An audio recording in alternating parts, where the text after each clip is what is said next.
Hi friends, હું છું ભાવેશ ને આજે આપણે જે તૈયાર ચણીઓ આવે છે એની લંબાઈ બહુ આવે છે. તેને લંબાઈ કાપીને આપણે કઈ રીતે નાનો કરાય, કેમ કે નીચે બોર્ડર પટ્ટી આવે છે એટલે આપણે નીચેથી તો વરાય નહીં. એટલે આપણે એને પ્રોપર જે રીતે કટિંગ થાયને બનાવાય એ રીતે આપણે સીવણ ક્લાસમાં શીખીએ. અહીં આગળ આપણે કઈ રીતે કટિંગ થાય અને કઈ રીતે બનાવાય તે શીખવાનું છે. ભાવેશ લેડીઝ ટેલર યુટ્યુબ પર તમે સર્ચ કરશો સીવણ ક્લાસનું ગમે તે કામ આપણી ચેનલ ઉપર મળી જશે. બ્લાઉઝ, ડ્રેસ, ચણિયાચોળી, ઠેલા ઠેલી જે પણ શીખવું હશે. અહીં આગળ આપણે પહેલાં નીચેથી તો વરાય એવો છે નહીં, એટલા માટે આપણે અહીં ઉપર પહેલાં નેફો ખોલી નાખવાનો છે. અહીં આગળ તમારે એકદમ શાંતિથી ખોલવાનો છે, બહુ ખેંચવાનો નથી, ના ખેંચાય તમારા હાથથી ટાંકો ખોલી નાખવાનો છે. અહીં આગળ મારે ઇઝી રીતે ખુલે છે એટલા માટે હું ખોલું છું. ના ખેંચાય હોય, ઝીણી સિલાઈ હોય તો તમારે હાથથી ખોલવાનું છે. આ રીતે મેં આ એક સાઈડનું ખોલી નાખ્યું. હવે બીજી સાઈડ હવે આપણે ગમે તે અણિયાવાળી વસ્તુ હોય, સોય છે કે ટાંકણી છે કે તમારે સેફ્ટી પિન હોય એનાથી આ રીતે આગળ એક કે બે ટાંકા તોડી નાખવાના. ને આગળ જે મૂસકું મારેલું હોય એને તમારે કમ્પ્લીટ ખોલી નાખવાનું છે.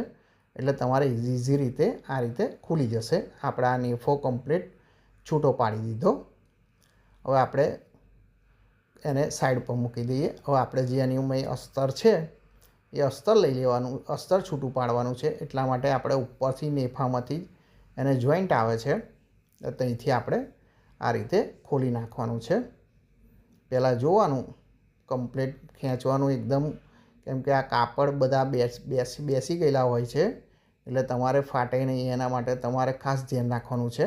અહીં આગળ સાઈડ ઉપર મારે ચેન આવી છે, પહેલાં ચેન મેં ખોલી નાખી. હવે આપણે અસ્તર ને બે આપણે છૂટું પાડી દીધું. આ આપણે ચેન આવી હતી અંદર ને આપણા અસ્તર છે. અસ્તરની બી પછી તમને બતાવું. પહેલાં આપણે આગળ ચણિયો આ રીતે કમ્પ્લીટ છૂટો પાડી દીધો. હવે અસ્તર બી છૂટું પાડી દીધું છે ને આપણા નેફો પણ છૂટો પાડી દીધો.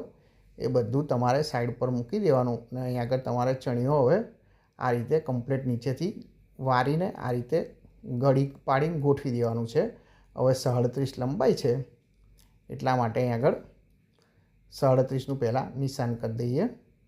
ને હવે આપણે નેફો કેટલા ઇંચનો છે એ જોઈ લેવાનો છે. અહીં આગળ 2 ઇંચનો નેફો છે એટલે એનીમાંથી 2 ઇંચ માઇનસ કર્યું ને અડધા ઇંચનું આપણે સિલાઈ મારવાનું છે એ એડ કરી દીધું. એટલે તમારે 1.5 ઇંચ તમારે માઇનસ કરવાનું છે. એટલે અહીં આગળ આપણે 1.5 ઇંચ માઇનસ કરીને કાપી નાખ્યું. આ જે વધારાનું છે એ આપણે ઉપરથી કાપી નાખ્યું છે. આ રીતે તમારે કાપી નાખવાનું. હવે ત્યાર પછી અસ્તર લઈ લેવાનું છે. અસ્તરને પણ એ રીતે તમારે અહીં આગળ કમ્પ્લીટ વારી દેવાનું છે. આપણે કમ્પ્લીટ વળી ગયું.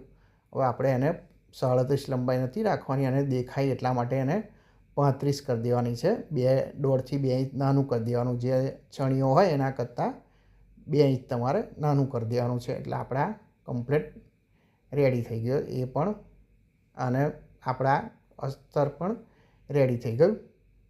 ને અહીં આગળ હવે આપણે જે નેફો છે એ નેફાના માપે પહેલાં કરવાનું છે. પૂરો વિડીયો જોજો તો તમને ખ્યાલ આવશે. જો આ નેફો આપણે ઉપરથી કાપ્યું એટલે આ મોટું થઈ ગયું. હવે આ નેફાની સાઇઝ આટલી છે. હવે આટલું આપણે જે વધારે છે એના માટે હવે આપણે એનું સોલ્યુશન કરવાનું છે. જે આપણા કડી આવે છે, કડીઓ, એ આપણે કડીઓ દબાઈ દેવાની છે. પહેલી એ સિલાઈ મારીને પહેલાં તમારે નેફાનું અસ્તર, પહેલાં જે અસ્તર પણ છે એ પણ મોટું થઈ ગયું એટલે આપણે નેફો માપી લઈએ. અહીં આગળ નેફાની લંબાઈ કેટલી છે એ જોઈ લેવાનું છે. 21 છે એટલે આપણે આને 21 કરવાનું છે. પહેલું અહીં આગળ માપી લઈએ કેટલું થાય છે. આ રીતે મૂકશો એટલે અહીં આગળ 4 ઇંચ વધારે છે, 25 છે એટલે આપણે અહીં આગળ દબાઈ દેવાનું છે.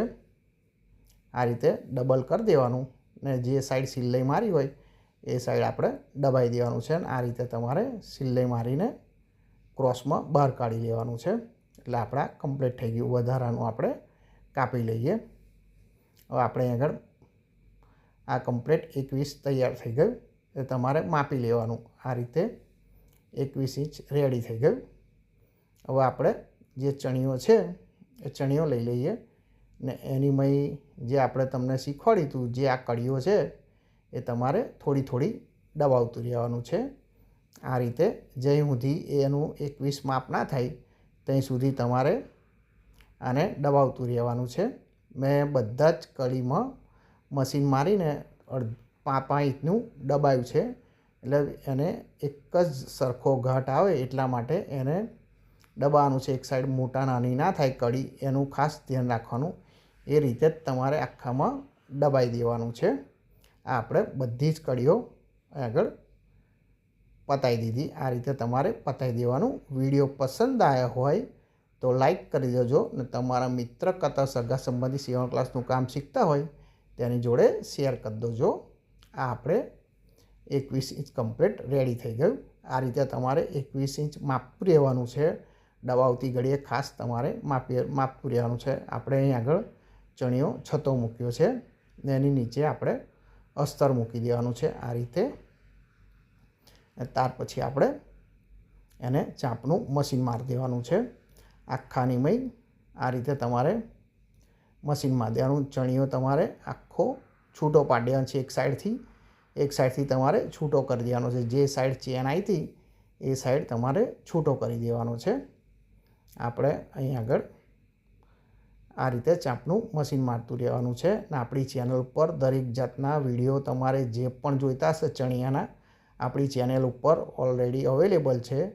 ના મળે તો મને કોમેન્ટ કરજો તો તેનો તમને વિડીયો મોકલી આપીશ. તમારે ચણિયો કેવો બનાવવો છે, ચપટીવાળો, કડીવાળો, સાડીમાંથી નાની છોકરીનો, જે પણ તમારે ચણિયો બનાવવો હોય તે ખાલી મને કોમેન્ટ કરજો.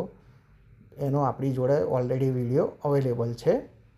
હવે આપણે અહીં આગળ કમ્પ્લીટ અસ્તરને 2 થાપી દીધું.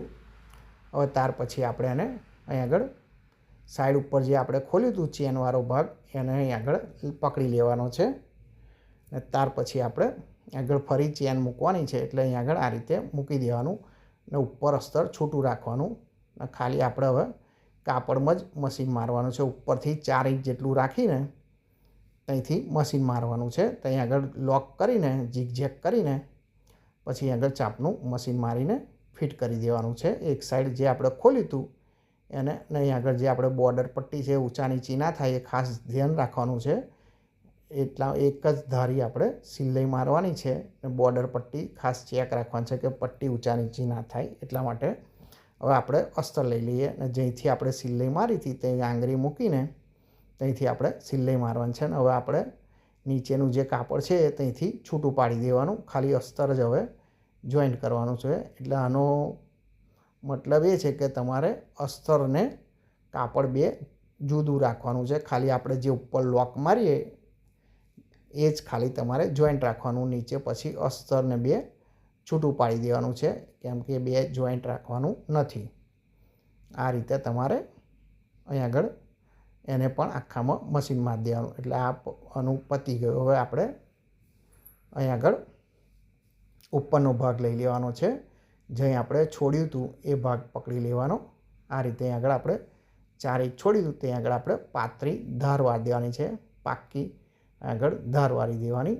હવે અહીં આગળથી આપણે ચણિયો ફેરવી દેવાનો અને બીજી સાઈડ પણ એ રીતે વાળી દેવાની છે. આ રીતે તમારે એને પણ વાળી લીધી.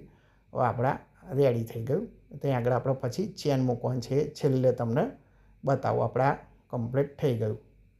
હવે ત્યાર પછી આપણે ચણિયો ઊંધો મૂકી દેવાનો છે, ઊંધો રાખવાનો છે ચણિયો. ને હવે અહીં આગળથી આપણે આગળની ધાર વારેલી હોય નીફાની એટલે ત્યાંથી આપણે મૂકી દેવાનું છે આ રીતે. અને ચાપનું મશીન મારવાનું છે. ને ચેનલ ઉપર નવા આવ્યા હોય તો ચેનલ સબસ્ક્રાઈબ કરી દેજો. ગુજરાતીમાં સીવણ ક્લાસના આ વિડીયો આપણી ચેનલ ઉપર મળતા રહેશે. આપણે અહીં આગળ નેફો લગાવી દીધો. ત્યાર પછી આપણે અહીં આગળ જે નાડું હતું એ નાડું મૂકીને છતું કરી દેવાનું ચણિયો. ને આ રીતે હવે ઉપરની સાઈડ ધાર ઉપર મશીન મારી દેવાનું છે. આપણે નેફો પાછળથી લગાવ્યો એટલે ગોળ ફેરવીને આપણે આગળની સાઈડ લાવી દેવાનો. ને હવે આગળ લાવ્યા પછી આ રીતે ધાર ઉપર મશીન મારી દેવાનું છે. તમને નાડું ડાયરેક્ટ મૂકતા ના ફાવતું હોય તો એને નહીં મૂકવાનું. તમે બનાવ્યા પછી મૂકશો તો પણ ચાલશે. હું તો આ રીતે કરું છું એટલે મેં ડાયરેક્ટ નાડું મૂકી દીધું છે અંદર. તમને ના ફાવે તો તમે પાછળથી મોં લગાવી શકો છો. આ રીતે તમારે બહાર કાઢી લેવાનું છે. ધીરે ધીરે ચાપનું મશીન મારવાનું, નીચે જોતું રહેવાનું કે અંદર અસ્તરનું ડબલ થતું નહીં, અંદર સિલ્લે વાગતી નહીં. એ તમારે ખાસ હાથ મારીને જોતું રહેવાનું છે. અહીં આગળ આપણે અંદરની સાઈડ ધાર વાળી દઈએ. આ રીતે તમારે આગું પાછું કરીને લોક કરીને મશીન બહાર કાઢી લેવાનું છે. આ આપણે કમ્પ્લીટ નેફો લાગી ગયો. હવે આપણે અહીં આગળ જે ચેન છે એ ચેન લઈ લેવાની અને અહીં આગળ આપણે ચેન મૂકવાની છે. એ પણ તમને બતાવી દઉં. વિડીયો પસંદ આવ્યો હોય તો લાઈક કરજો અને તમારા મિત્ર કાં તો સગા સંબંધી જોડે શેર કરી દેજો. આપણે અહીં આગળ મશીન લોક કરીને આ રીતે ધાર ઉપર મૂકી દેવાની, દેખાય ને એ રીતે, અને પછી ઉપર ચાપનું મશીન મારી દેવાનું છે. એટલે એ પણ ચેન આપણે કવર થઈ જશે. અહીં આવ્યા પછી આપણે ફેરવી નાખવાનું છે અને ચેનનું જે રનર છે એ આપણે આગળ લાવી દેવાનું. ત્યાર પછી આ રીતે તમારે જોઈ લો, આ રીતે તમારે રનર પકડીને આગળ લાવી દેવાનું છે. અંદર મારે ફસાઈ ગયું છે એ તમને લાઈન લાવી દીધા પછી હવે આપણે અહીંથી સામેની સાઈડ મશીન લઈ જવાનું છે આ રીતે.